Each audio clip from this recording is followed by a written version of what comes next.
नमस्कार, your stocks में आपका स्वागत है। मेरा नाम है विकास और अगले 1 घंटे हम बात करेंगे आपके पोर्टफोलियो की, यानी आपके शेयर्स जो आपके पोर्टफोलियो में हैं उनमें क्या हो रहा है, आपको क्या करना है। बाजार की इतनी बड़ी गिरावट के बाद जब रिकवरी लौटी है तो आपकी स्ट्रेटजी क्या होनी चाहिए, ये सारी चीजें डिस्कस करेंगे अगले 1 घंटे के दौरान। लेकिन सबसे पहले आप हमसे शो में कैसे जुड़ सकते हैं ये आपको बताते हैं। तो शो में जुड़ने का जो तरीका है वो आपकी स्क्रीन पर आएगा और उसके बाद हम बातचीत को शुरू करेंगे।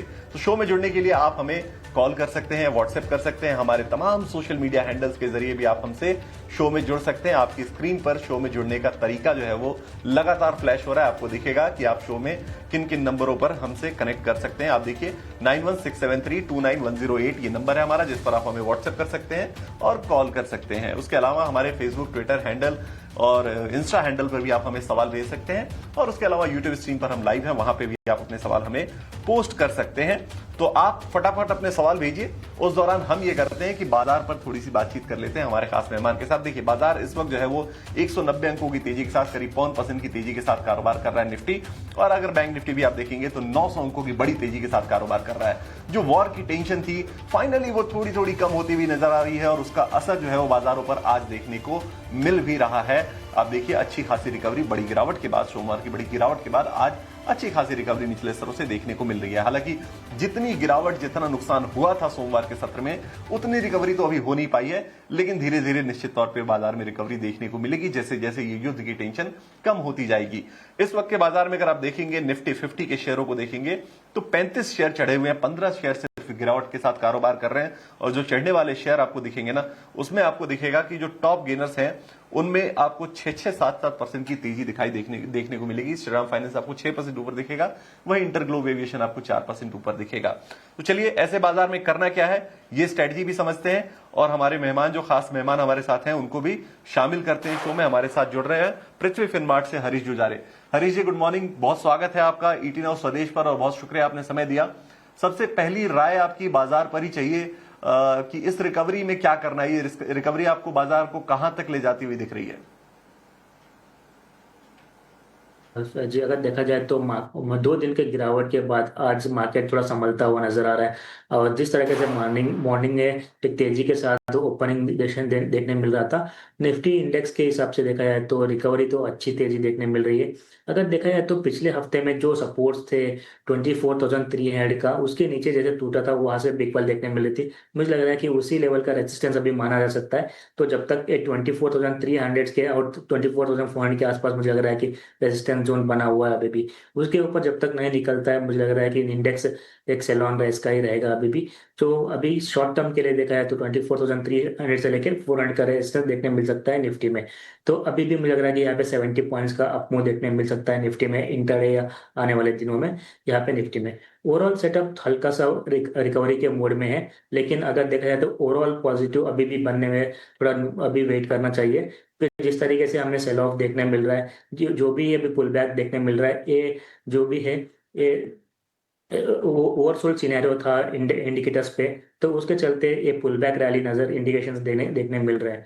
तो कॉशियस अप्रोच के साथ ही ट्रेड करना जरूरी है अभी भी, क्योंकि जिस तरीके से हमने सेल ऑफ देखने मिल रहा है, अभी भी वॉर का सिचुएशन है जो क्लियरली अभी तक कहीं ना कहीं अभी तक कोई क्लियर स्टैंड नहीं मिला है। तो उसके चलते मेरे सबसे कॉशियस अप्रोच के साथ ही ट्रेड करनी जरूरी है।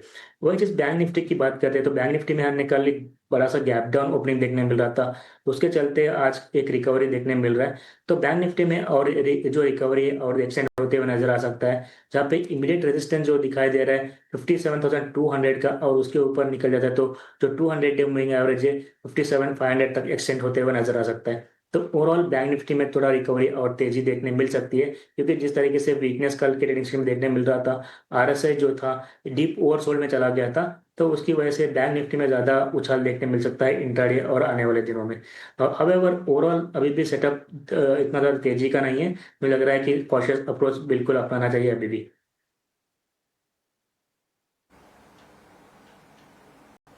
बिल्कुल, थोड़ा कॉशियस अप्रोच रहना चाहिए। बैंक निफ्टी में तेजी ज्यादा देखने को मिल सकती है, ये राय आपको हरीश जी की तरफ से आती हुई। चलिए, अब एक काम करते हैं, आपके सवालों को शामिल करते हैं और पहला जो हमारे पास सवाल आया है वो आया है हमारे पास यूट्यूब से विकास जी का। चलिए, विकास जी ही आए हैं, विकास जी से ही पूछ रहे हैं सवाल। चलिए, सवाल शामिल करते हैं। जियो फाइनेंस के 1,000 शेयर है इनके पास, 300 रुपए पे लिए हैं इन्होंने और ये कह रहे हैं कि कब ऐड करूं इस लेवल पर और क्या करूं इस लेवल पर। तो जियो फाइनेंस इस वक्त जो है 232 के भाव पे चल रहा है, इन्होंने 300 के भाव पर खरीदे हैं, तो ठीक ठाक तो नीचे जा चुका है। क्या ऐड करना चाहिए, कोई निचले स्तरों पे बॉटम फिशिंग करनी चाहिए, क्या एवरेजिंग करनी चाहिए? हरीश जी, क्या राय बनती है आपकी जियो फाइनेंस पे? देखिए, जियो फाइनेंस में हमने देखा है कि एक बीच में अच्छी रैली देखने में मिल रही 2025 में, लेकिन वहां से फिजल आउट होते हुए नजर आया। वहां से ऑलमोस्ट स्टॉक प्राइस 25 से 30% डाउन है। अगर देखा जाए तो स्टॉक में मुझे लग रहा है कि अभी भी रिवर्सल नजर नहीं आ रहा है, तो थोड़ा वेट एंड वॉच करें। हो सकता है कि स्टॉक और थोड़ा डिप देखने में मिल सकता है, जहाँ पे नेक्स्ट सपोर्ट जो दिखाई दे रहा है ऑलमोस्ट 220 से लेकर 210 लेवल्स के आसपास है। तो अगर इनको एवरेज करनी है तो बिल्कुल थोड़ा वेट एंड वॉच करें, थोड़ा रुके, थोड़ा डिप आने दीजिए। जब तक मार्केट पूरा बॉटम आउट नहीं बन जाता है, मुझे लग रहा है कि स्टॉक में जल्दी की जरूरत नहीं है। तो मुझे लग रहा है कि 220 210 के आसपास अगर मिलता है तब जाके मुझे लग रहा है कि एवरेजिंग करने के लिए सोचा जा सकता है। तो फिलहाल दूर रहने की राय रहेगी इस स्टॉक से।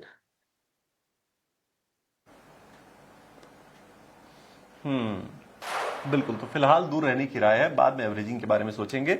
हरीश जी ने बड़ी क्लियर स्ट्रेटजी बताई है। चलिए, अगले कॉलर हमारे हमारे साथ जुड़ गए हैं, लाइव कॉलर जुड़ गए हैं हमारे साथ। विजय जी हमारे साथ हैं दिल्ली से। विजय जी, स्वागत है आपका 18 हाउस स्वदेश पर। क्या सवाल लेकर आए हैं आप, कौन से शेयर पर पूछना चाहते हैं आप अपनी सवाल? हेलो, नमस्कार विजय जी। हेलो, नमस्कार विजय जी, बोलिए, आपके सवाल क्या है? हाँ नमस्कार सर जी। मेरे पास आनंद राज के 100 शेयर हैं 543 के रेट पे। इन्वेस्टमेंट पर्पज क्या करना है सर इसके लिए?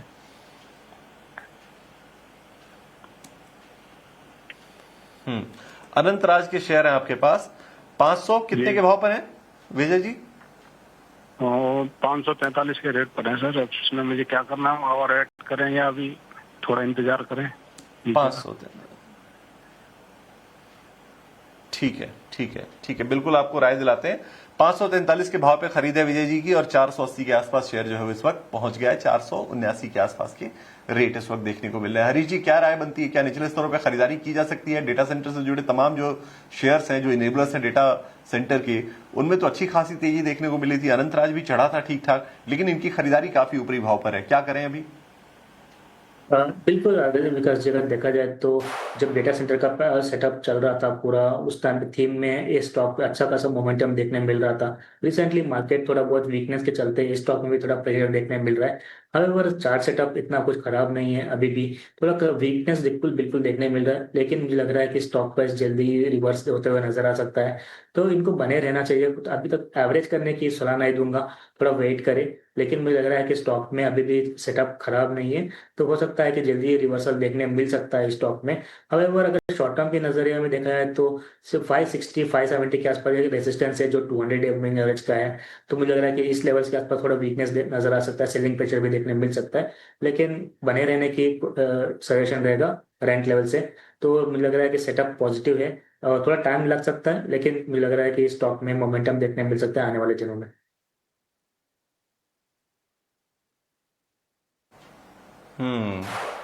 बिल्कुल, तो ये अनंतराज के ऊपर आपको राय मिल गई है विजय जी।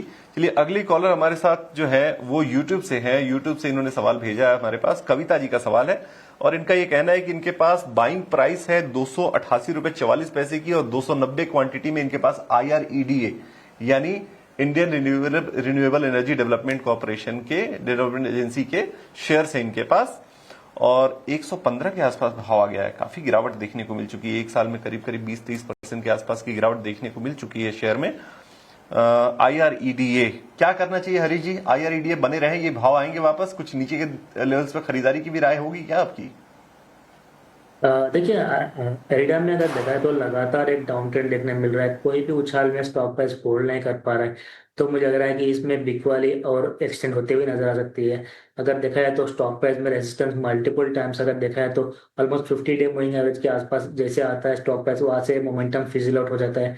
तो मुझे लग रहा है कि इस स्टॉक में थोड़ा ज्यादा लंबा टाइम लग सकता है। फिलहाल के लिए मुझे लग रहा है कि 130 के आसपास ही इसका मेजर रेजिस्टेंस है।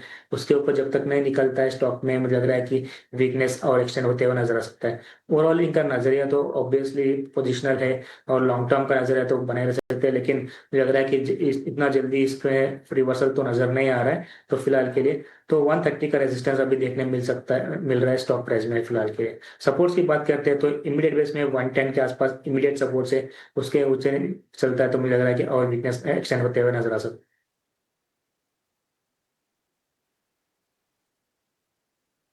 है। बिल्कुल। तो ये राय IREDA के ऊपर आपने कविता जी को दी है। चलिए एक और कॉलर जो है वो हमारे साथ जुड़ गए हैं, शेखर हमारे साथ जुड़ गए हैं। शेखर, बहुत स्वागत है आपका 18 हाउस स्वदेश पर। गुड आफ्टरनून, क्या राय है आपकी, क्या सवाल है आपके? और ये शेयर लिए है ना सर, मैंने तो शेयर 383 के हिसाब से।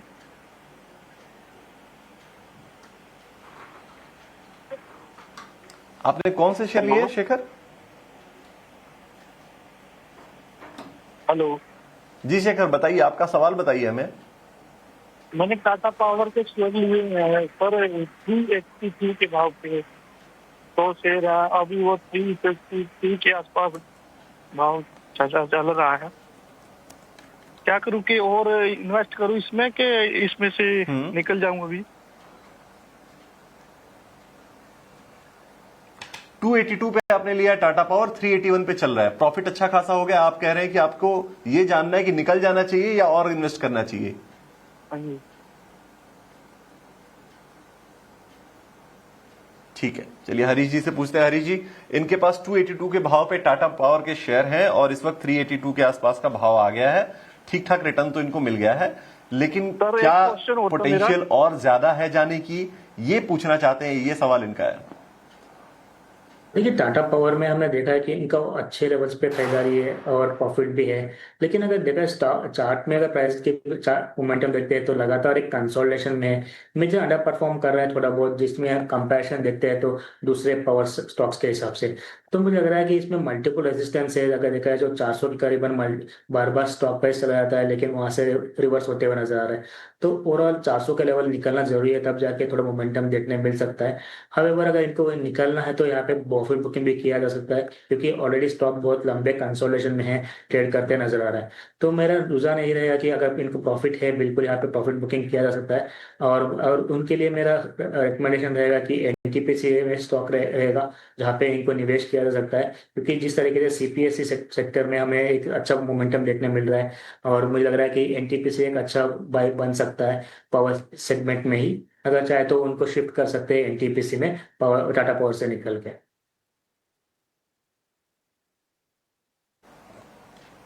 बिल्कुल, तो टाटा पावर से निकल के आपको NTPC में शिफ्ट करना चाहिए। आपको अच्छा खासा रिटर्न यहां मिल गया। अब NTPC में पोटेंशियल दिख रहा है हरीश जी को, तो उन्होंने आपको एडवाइस ये दी है, आप स्ट्रेटजी को फॉलो कीजिए शेखर जी। चलिए यहां एक छोटे से ब्रेक के लिए हम रुकेंगे। ब्रेक के बाद और तमाम व्यूअर्स हैं जो हमारे साथ जुड़ना चाहते हैं। लगातार कॉल्स आ रही हैं, मैसेजेस आ रहे हैं, यूट्यूब पे भी हमारे पास क्वेश्चंस लगातार पोस्ट हो रहे हैं। आप भी अपने सवाल हमें लगातार भेजते रहिए, हम आपके सवालों को शामिल करेंगे, लेकिन एक छोटे से ब्रेक के बाद।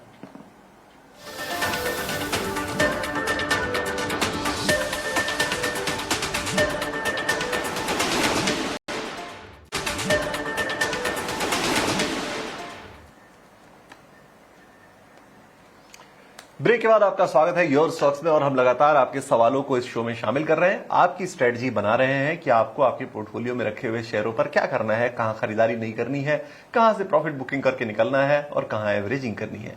लेकिन एक शेयर आज काफी ज्यादा मोमेंटम में है। आप देखिए डिक्सन टेक, बड़ा शेयर है, बड़े वैल्यू का शेयर है, और ऐसा शेयर अगर 5% चढ़ जाए तो आप देखिए एक ही दिन में 500-550 रुपए की तेजी दिखा चुका है ये शेयर।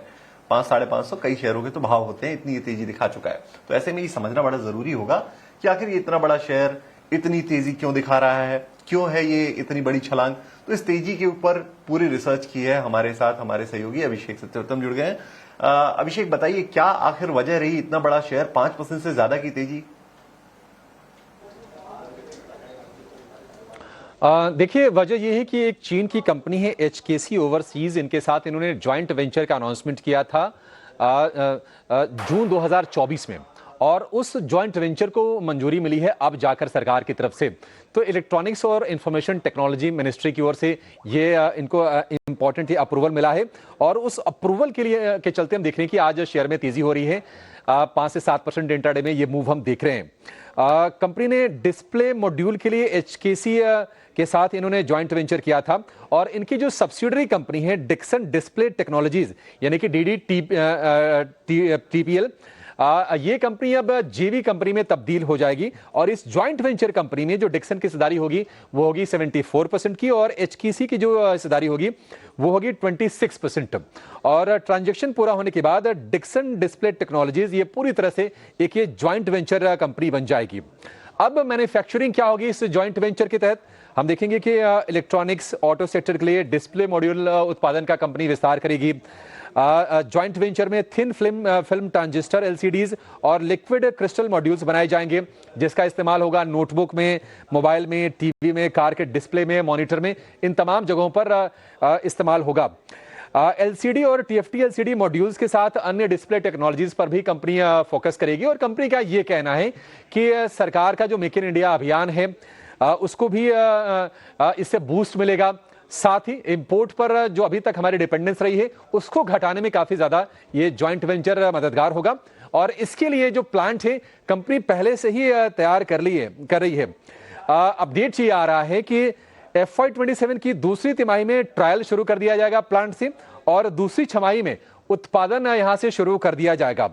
कंपनी के इस प्रोजेक्ट में लगभग 1200 करोड़ रुपए के एडिशनल इन्वेस्टमेंट का भी आगे चल के प्लान है और फेज 1 में 24 million smartphone display, 2 million laptop display company इसमें बनाएगी और इसका क्षमता का विस्तार करके आगे लगभग 55 मिलियन यूनिट तक करने का है। तो एक बड़ा प्लान है, कंपनी ऑलरेडी इस पर काम कर रही है और अब ये मंजूरी मिल गई है तो ये चीजें और फास्ट ट्रैक होती हुई दिखाई देंगी क्योंकि अनाउंसमेंट इस डील का, इस जेवी का वो तो पहले ही कंपनी ने कर दिया था। आप देखिए ब्रोकरेजेस भी बुलिश है। नोमुरा ने जो टारगेट दिया है 14,678 का है, बाय की रेटिंग है और मौजूदा भाव से लगभग 50% ऊपर के ये टारगेट है। जेपी मॉर्गन की ओवरवेट की रेटिंग है, टारगेट थोड़ा सा उन्होंने रिड्यूस किया है, 13,700 से घटाकर 13,000 रुपए किया है, लेकिन ओवरवेट की रेटिंग है। तो ब्रोकरेजेस अब बीट है डिक्सन टेक पर क्योंकि वैल्यूएशन करेक्शन भी हमने शेयर में काफी ज्यादा देखा है। 18,500 रुपए से गिरते गिरते शेयर ये 10,000 रुपए के भी नीचे गया था। शेयर की चाल की बात करें तो यहां पर आपको थोड़ी सी नेगेटिविटी नजर आएगी क्योंकि एक महीने में करीब 11.5% नीचे है, 6 महीने में 42% नीचे, इस साल अब तक करीब 15% इसने गंवाए हैं और एक साल में नेट 21-22% शेयर नीचे है। लेकिन चूंकि ये बड़ी खबर आई है, बड़ी खबर क्या है, एक अपडेट आया है अप्रूवल को लेकर और उसके चलते शेयर में आज हम रिन्यूड इंटरेस्ट देख रहे हैं और ब्रोकरेजेस का जो कन्विक्शन है वो भी शेयर पर बरकरार है।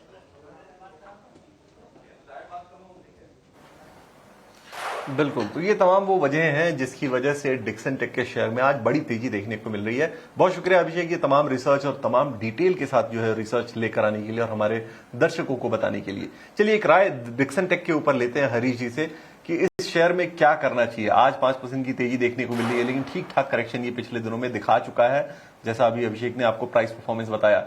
हरीश जी, डिक्सन के ऊपर आपकी क्या राय होगी? अगर किसी को लॉन्ग टर्म के हिसाब से लेना हो तो क्या करना चाहिए? जैसा अभिषेक जी ने बताया बिल्कुल, यहाँ पे देखिए लगातार हमें लास्ट 6 महीने में गिरावट देखने मिल रहा है। अभी 2024 में अच्छी रैली देखने मिल रही थी लेकिन 2025 में ऑलमोस्ट 30% का लॉस थे। इस साल में भी अगर देखा तो ऑलमोस्ट 15 से ज्यादा ही नुकसान में है स्टॉक प्राइस। तो मुझे लग रहा है कि आज के एक न्यूज के चलते थोड़ा बहुत एक ऑप्टिमिस्टिक मूव देखने मिल रहा है। लेकिन अभी भी सेटअप के हिसाब से देखा है तो जो मेजर मूविंग एवरेज है 20 to 50 और 20 और 200 सारे मेजर मूविंग एवरेज के नीचे ट्रेड कर रहा है। तो मुझे लग रहा है कि अभी थोड़ा वेट एंड वॉच करना चाहिए। अभी जल्दबाजी नहीं करनी चाहिए थोड़ा, क्योंकि जिस तरीके से लगातार एक डाउन ट्रेंड में है स्टॉक प्राइस, थोड़ा ओवरसोल्ड था स्टॉक प्राइस, उसके चलते एक अपटिक देखने मिल रहा है।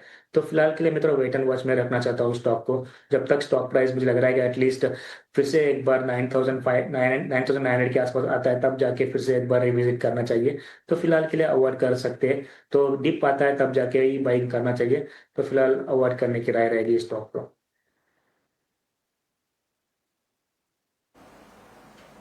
बिल्कुल, तो फिलहाल जो है वो अवॉइड करने की राय जो है वो डिक्सन टेक के ऊपर आती हुई आपको हरीश जी की तरफ से। हरीश जी, बहुत शुक्रिया, आज जुड़े आप और आपने तमाम शेयरों पर अपनी राय दी, मार्केट की स्ट्रेटजी आपने सजेस्ट की। बहुत शुक्रिया जुड़ने के लिए, समय देने के लिए। चलिए अब इस शो में हम फिलहाल एक छोटा सा ब्रेक लेंगे ब्रेक के बाद जब हम वापस लौटेंगे तो अगले आधे घंटे और आपके सवालों को शामिल करेंगे, एक और नए मेहमान को हम शामिल करेंगे और उनसे पूछेंगे कि मार्केट पर क्या करना है, आपके शेयरों पर क्या राय होनी चाहिए। फिलहाल एक छोटा सा ब्रेक।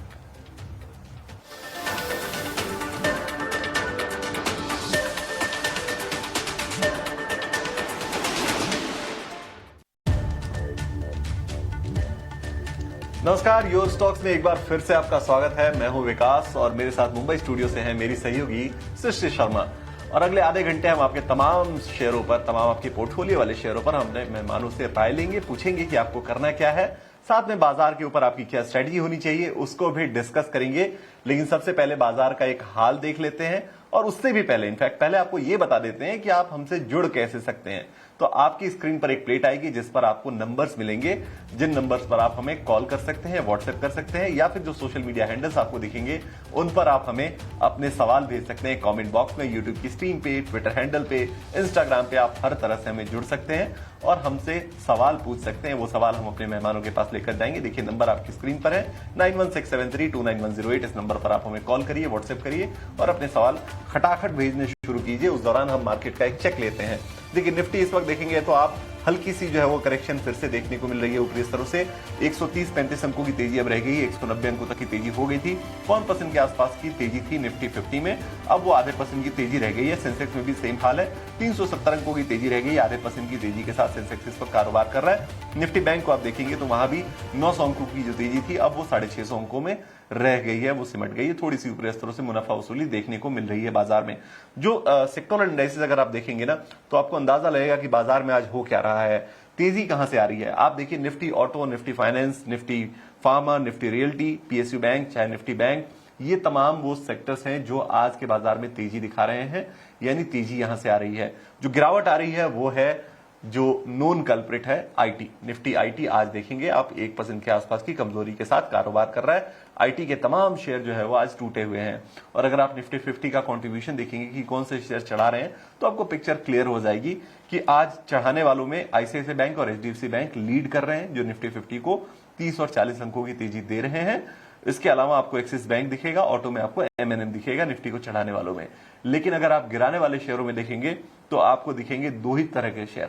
पहला आपको दिखेगा आईटी, जिसमें आपको दिखेंगे टीसीएस और इन्फोसिस के शेयर, और दूसरा आपको दिखेगा ऑयल एक्सप्लोरेशन वाली कंपनियां जिनको ब्रेंट क्रूड के ऊपरी स्तरों से गिरने से नुकसान होगा।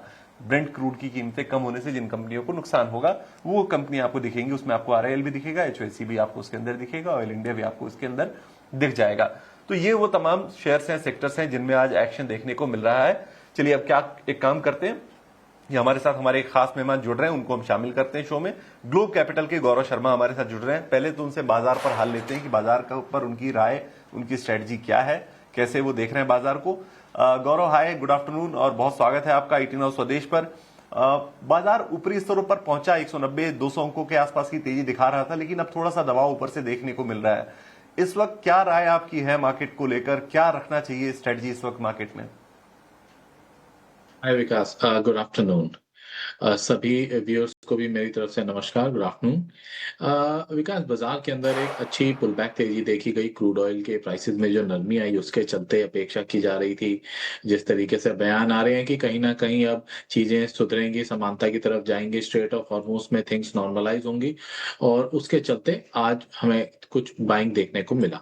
रेजिस्टेंस जोन की बात करें तो 24,200 पे अच्छा रेजिस्टेंस था जो निकला, और उसके बाद बाजार ने 24,250 के करीब की जर्नी की। ऑल दो उम्मीद नहीं थी कि 250 तक ही अटकेगा। आई वाज एक्सपेक्टिंग कि फर्दर अपमूव एक्सटेंड होगा, 350 और 400 के करीब का जो गैप है वो फिल होगा।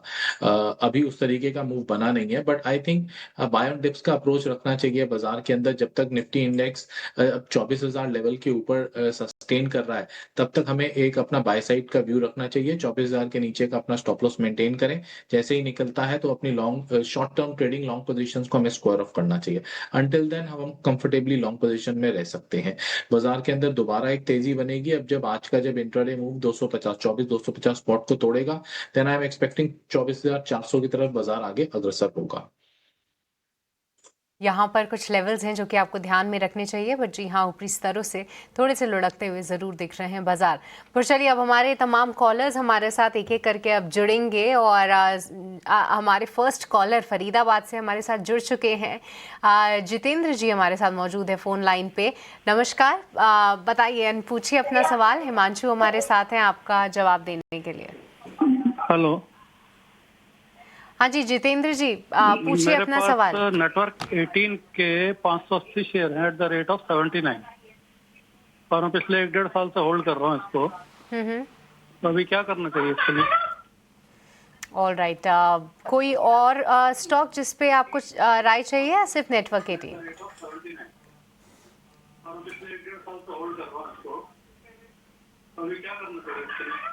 ऑल राइट, गौरव, एक बार आपका व्यू नेटवर्क 18 पे। कंटिन्यूस सेल ऑफ है नेटवर्क 18 के शेयर के अंदर। किसी भी सपोर्ट पॉइंट पे होल्ड नहीं कर पा रहा है, कोई भी राइज सस्टेन नहीं कर पा रहा है। Guys, बेहतर निफ्टी एग्जिट लगा करें। एग्जिट की सलाह होगी।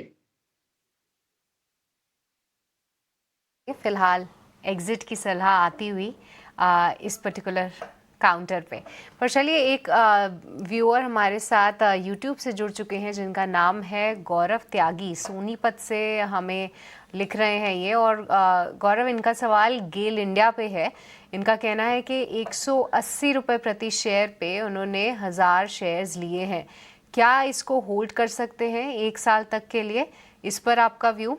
अभी आप देख सकते हैं कि यहाँ पर इनको लॉस ही हो रहा है। और दूसरा सवाल गौरव ONGC पर है। 283 के भाव पे 12,000 शेयर रखे हुए हैं इन्होंने। क्या 6 महीने तक इसको होल्ड करे? दोनों ही काउंटर्स में बड़ा लॉस है इनको।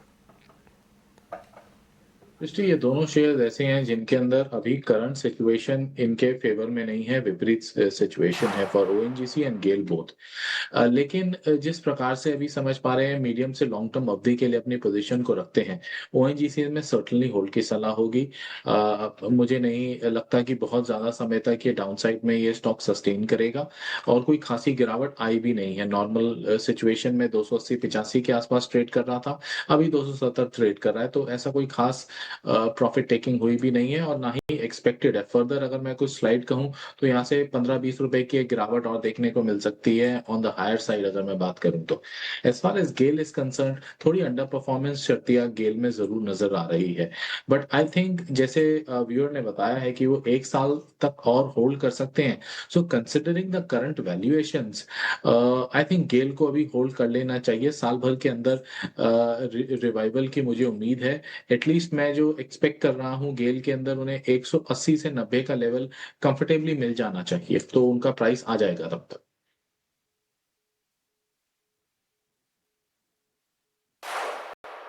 बिल्कुल, तो ये राय आपको गेल के ऊपर मिलती हुई। चलिए, हमारे अगले जो व्यूअर्स हैं उनका सवाल भी अब लेना शुरू करते हैं।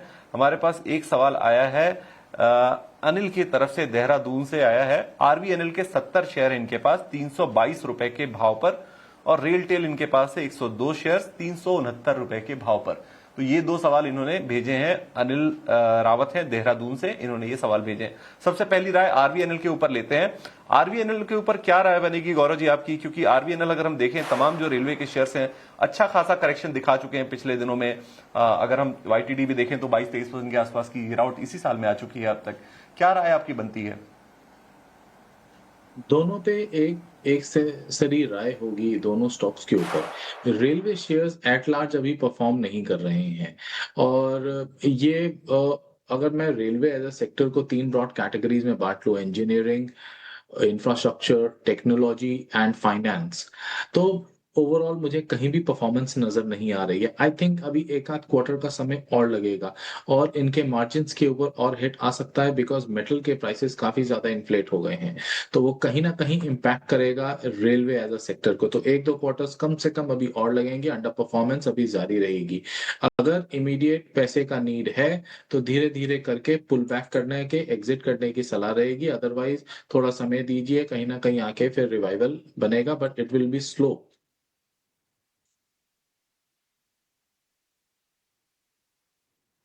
बिल्कुल, तो ये राय है। अभी रेलवे पे फिलहाल जो है वो थोड़ी सावधानी रखनी है। रिवाइवल दिखेगा लेकिन वो काफी स्लो होगा। तो चलिए, रेलवे के ऊपर ये राय हो गई। एक और दर्शक हमारे पास है मुकेश, इन्होंने भी हमारे पास जो सवाल भेजा है वो यूट्यूब के जरिए भेजा है और इनका सवाल है अनंत राज के ऊपर। 100 शेयर इनके पास 543 के भाव पर इन्होंने खरीदे हैं और आज जो भाव चल रहे हैं वो 480 के आसपास के भाव चल रहे हैं इस वक्त जो है वो अनंत राज के। डेटा सेंटर से जुड़े तमाम शेयर तेजी दिखा रहे थे, उसमें इस शेयर ने भी अच्छी खासी तेजी दिखाई, लेकिन अब इसमें क्या करना है ये सवाल पे राय चाहते हैं अनंत राज के ऊपर। गौरव, आपकी क्या राय बनती है अनंत राज के ऊपर स्पेसिफिकली? यस, अनंतराज कहीं ना कहीं इस स्टॉक ने अपनी रेजिलियंस शो की है, बहुत ज्यादा गिरावट नहीं आई है। पिछले लगभग 7-8 हफ्तों से कंसोलिडेट कर रहा है, 600 on the higher side and 480 on the down side, अभी अपने लोअर बैंड के आसपास ही ट्रेड कर रहा है। तो कॉशियस अप्रोच तो शर्तियां यहाँ पे मेंटेन करनी चाहिए। 430 रुपए का क्लोजिंग बेसिस पे एक स्टॉप लॉस लें और अपनी फिलहाल पोजीशन को होल्ड करें। अभी स्थिति ज्यादा बुरी नहीं हुई है, बट यहां से रिकवरी के साइंस भी अभी विजिबल नहीं है, तो एक कॉशियस अप्रोच के साथ फिलहाल होल्ड करें। कॉशियस अप्रोच के साथ फिलहाल होल्ड करने की सलाह है गौरव जी की तरफ से आपको अनंत राज के ऊपर। चलिए, एक छोटे से ब्रेक के लिए हम यहां रुकेंगे। ब्रेक के बाद जब हम वापस लौटेंगे तो आपके और भी शेयरों को शामिल करेंगे शो में और उन पर जवाब जानेंगे गौरव जी की तरफ से। फिलहाल एक छोटा सा ब्रेक।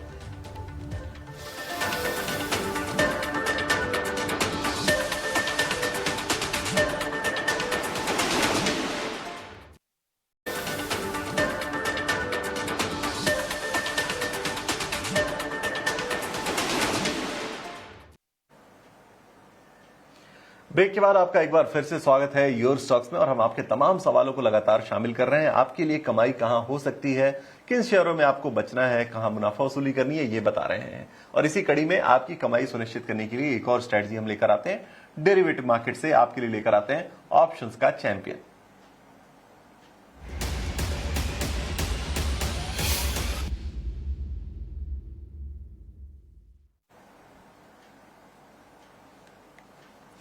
और ऑप्शंस के चैंपियन के साथ आज हमारे साथ जुड़े हैं अमोल अठावले जी, कोटक सिक्योरिटी से। अमोल जी, बहुत स्वागत है आपका ईटी नाउ स्वदेश पर और बहुत शुक्रिया, आपने समय दिया और आप स्ट्रेटजी लेकर आए हैं।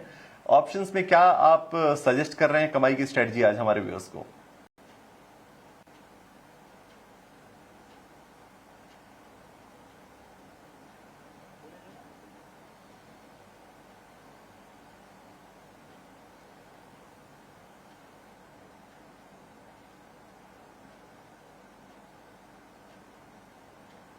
अमोल जी, आपकी आवाज आ नहीं रही है हमें।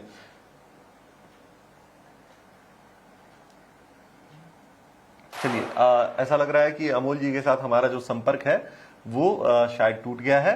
उनसे दोबारा जुड़ने की कोशिश करेंगे, लेकिन एक काम करते हैं, उनकी स्ट्रेटजी हमारे पास आ गई है, वो आपके सामने पहले रख देते हैं कि क्या उन्होंने स्ट्रेटजी सजेस्ट की है, कौन से शेयर्स पर या फिर कौन से इंडेक्स पर उन्होंने स्ट्रेटजी भेजी है, ये आपकी स्क्रीन पर लाने की कोशिश करते हैं। चलिए, आपकी स्क्रीन पर स्ट्रेटजी आ चुकी है। सिप्ला 1350 की कॉल आपको खरीदनी है, 17 रुपए के भाव पे आपको मिल जाएगी। 35 रुपए का आपको रखना है टारगेट और स्टॉप लॉस आपको मेंटेन करना है 10 रुपए का। जो अधिकतम मुनाफा आपको हो सकता है वो 6,750 रुपए का हो सकता है और जो अधिकतम नुकसान आपको देखने को मिल सकता है वो 2,625 रुपए का देखने को मिल सकता है। तो इन तमाम लेवल्स पर जरूर ध्यान रखिए और उसके बाद ही अपने ऑप्शन का ट्रेड आप लीजिए। और साथ साथ में एक और चीज का ध्यान रखिए, वो है एक स्टैंडर्ड डिस्क्लेमर जो हम आपको हमेशा बताते हैं, आगाह करते हैं कि एफएनओ ट्रेडिंग में 10 में से 9 लोगों को नुकसान होता है और अधिकतम नुकसान जो है वो 1 लाख रुपए तक का औसतन नुकसान जो है वो हो सकता है। आप देखिए कि अगर आपको मुनाफा भी हुआ तो भी आपको ट्रांजेक्शन चार्ज के रूप में ठीक ठाक रुपए खर्च करने पड़ते हैं और घाटा हुआ तो भी आपको 28% तक ट्रांजेक्शन चार्ज के रूप में देना ही पड़ता है। तो इन सारी चीजों का ध्यान रखिए और उसके बाद ही आप ऑप्शन का ट्रेड लीजिए। चलिए, वापस लौटते हैं शो में और एक सवाल को हम शामिल करते हैं। हमारे पास एक सवाल आया है नरेश जी का। नरेश जी ने पूछा है सवाल ऑयल इंडिया पर। 507 रुपए के भाव पर 2500 शेयर इनके पास हैं ऑयल इंडिया के। 507 रुपए के भाव पे लिया इन्होंने और ऑयल इंडिया की ठीक ठाक क्वांटिटी इन्होंने ली है। अगर देखा जाए अभी का भाव तो 473 के आसपास है। आज गिरावट देखने को मिल रही थी, हालांकि निचले स्तरों से थोड़ी रिकवरी हुई है ऑयल इंडिया के शेयर में, लेकिन सपाट कारोबार अभी भी कर रहा है ऑयल इंडिया का शेयर। क्या राय होती है इस पर, क्या राय बनती है इस पर, जरा पूछते हैं गौरव जी से। गौरव जी, क्या राय होगी ऑयल इंडिया के शेयर पर? 2500 की क्वांटिटी है इनके पास, ठीक ठाक क्वांटिटी है और भाव भी इनका जो है वो 507 रुपए का भाव इनके पास है। 473 पे चल रहा है शेयर। विकास जी, उन्होंने सही स्टॉक को सही लेवल पे लिया हुआ है। यहाँ से जो मैं देख पा रहा हूँ, स्टॉक कंसोलिडेट हो रहा है। रिजल्ट्स अच्छे आ रहे हैं निरंतर, और जिस प्रकार की परफॉर्मेंस चलती आ रही है, आई थिंक अगर ये आने वाले 2 से 3 क्वार्टर अपनी पोजीशन को और मेंटेन कर लें, तो एक further up move towards 550 and thereafter 600 की शेयर में क्लियर कट गुंजाइश नजर आती है।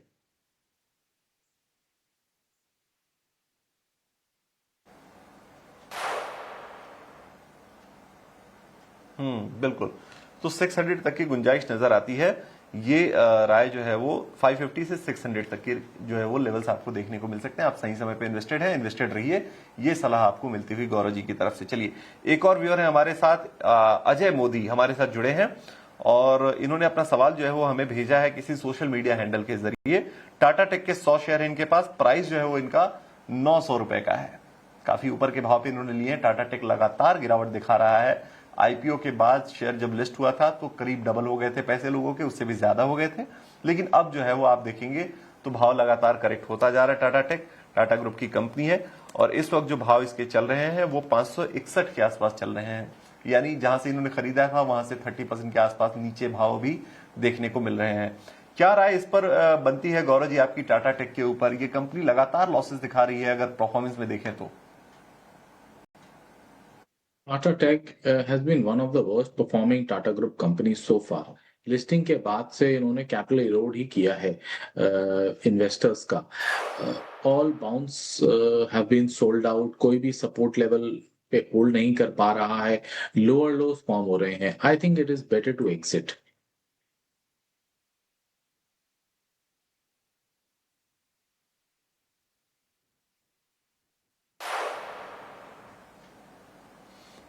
बिल्कुल। तो ये राय टाटा टेक के ऊपर आपको मिलती हुई। चलिए, अब जरा फोकस करते हैं ऑटो कंपनियों के से जुड़ी एक खबर के ऊपर। खबर यह है कि 3 व्हीलर बनाने वाली ऑटो कंपनियों पर कुछ इम्पैक्ट देखने को मिल सकता है। खबर महाराष्ट्र से आई है, जहां सरकार ने रिक्शा परमिट जारी करना सस्पेंड कर दिया है। क्या है पूरी खबर, इसका क्या असर हो सकता है 3 व्हीलर बनाने वाली कंपनियों पर? इस पर हमारे सहयोगी अनुराग शाह जुड़े हुए हैं। अनुराग, बताइए क्या खबर है ये 3 व्हीलर कंपनियों को लेकर? क्या पॉलिसी चेंजेस आखिर आए हैं जिससे असर देखने को मिल सकता है? द्वारा फैसला लिया गया है अस्थायी तौर पे जो ऑटो के परमिट होते हैं उसे रोकने का, और ये 9 मार्च 2026 से लागू होगा। और इस पे स्टेट ट्रांसपोर्ट मिनिस्टर का कहना है कि राज्य के जो बड़े शहर है, अर्बन इलाके हैं, वहाँ पर जिस तरह से प्रदूषण की दिक्कत हुई है, और पॉल्यूशन के अलावा जो ट्रांसपोर्ट मैनेजमेंट है, ट्रैफिक मैनेजमेंट है, वो भी एक बड़ी समस्या हुई है, क्योंकि राज्य में ऑटो की संख्या काफी तेजी से बढ़ रही है। तो इसी वजह से फैसला लिया गया है। लेकिन साथ साथ में सरकार ने ये भी कहा है कि एक नई पॉलिसी लेके आई जाएगी, और उस पॉलिसी के लागू होने के बाद नए ऑटो के परमिट दिए जाएंगे। लेकिन जब तक वो पॉलिसी आती है तब तक जो ऑटो के परमिट है वो होल्ड पे रखे गए हैं, यानी नए परमिट जारी नहीं किए जाएंगे।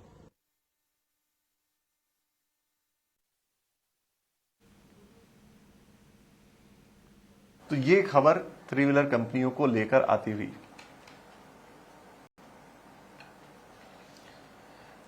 चलिए, एक काम करते हैं, 3 व्हीलर कंपनियों को लेकर ये खबर तो आई है, राय ले लेते हैं जरा 3 व्हीलर बनाने वाली कंपनियों के ऊपर। बजाज ऑटो हो या फिर जो है वो इसके अलावा जो इनकी पेयर कंपनियां हैं जो 3 व्हीलर सेगमेंट में है, उनके ऊपर क्या राय बनती है, कितना बड़ा इंपैक्ट देखने को मिल सकता है, गौरव जी से पूछते हैं। गौरव जी, क्या राय आपकी बनती है 3 व्हीलर कंपनियों को लेकर? ये जो पॉलिसी चेंजेस अनुराग बता रहे हैं थोड़े कंसर्निंग तो हो सकते हैं। यस, सर्टेनली इनका इम्पैक्ट तो रहेगा। Companies like Bajaj, companies like TVS, जो टू व्हीलर के साथ साथ 3 व्हीलर भी बनाती हैं, उनके 3 व्हीलर सेगमेंट के बिजनेस पे उसका असर आएगा। ये कंपनीज एक्सपोर्ट भी कर रही हैं 3 व्हीलर्स को, तो यस, इसका एक सर्टेन इम्पैक्ट तो रहेगा। बट अब कितना इम्पैक्ट होगा अभी, एज ऑफ नाउ तो एक्सटेंट ऑफ इम्पैक्ट मैं जज नहीं कर पाऊंगा, बिकॉज थोड़ा फिगर्स को डीपली स्टडी करना पड़ेगा कि how much part of the revenue will be impacted.